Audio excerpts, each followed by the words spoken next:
Tite has made no decision about his future and, quite reasonably, said after Brazil's World Cup quarter-final exit to Belgium that now is not the time to discuss the issue. But his tone was valedictory, and that should trouble Brazil.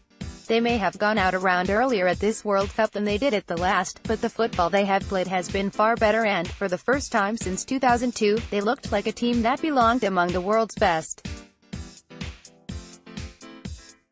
Arguably, in fact, given what a strange World Cup 2002 was, this side is Brazil's best in more than 20 years. Tite has made them modern. Brazilian football had become very insular. Under Luis Felipe Scolari and Dunga, there was no sense that Brazil had anything to learn from outside. There was a strange belief in their own indisputable greatness.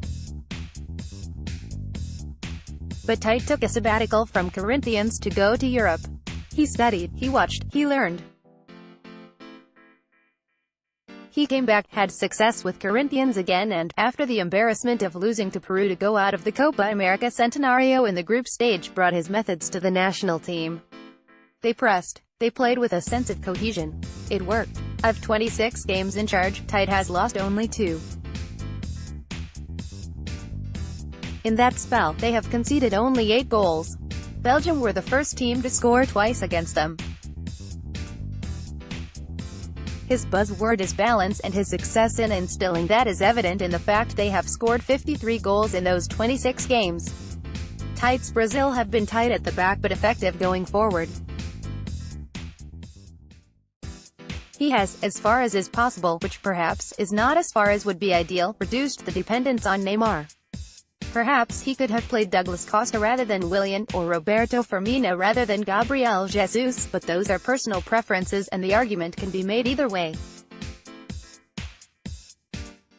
But until they ran into Roberto Martinez and his unexpected false 9, they had looked ruthless, particularly as Neymar returned to full fitness.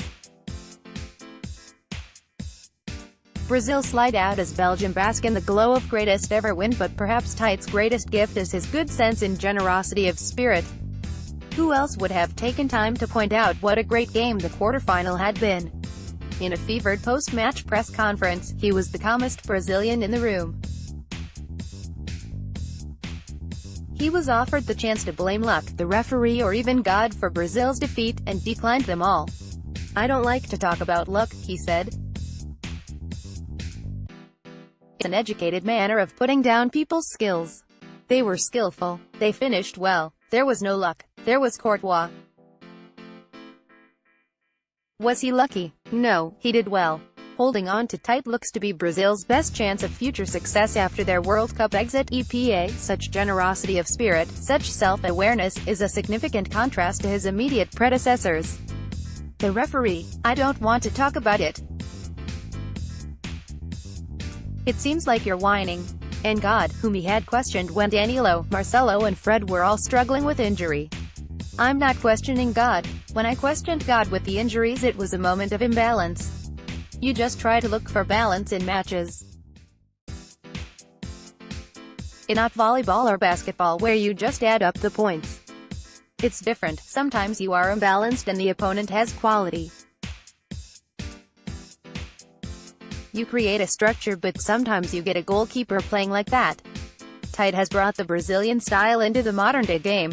Brazilian football needs somebody of such clear-sightedness in charge.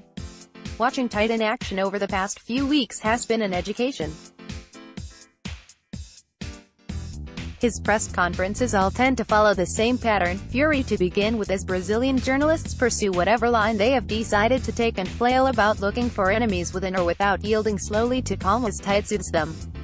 That is a valuable commodity, particularly in a culture as obsessed by winning and losing, and as uninterested in process as Brazilian football.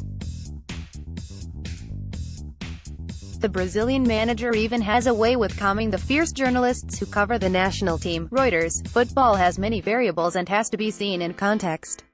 Tite said, "It's not just blah, blah here, it has to be assessed in a holistic way, tactically, technically, emotionally and physically.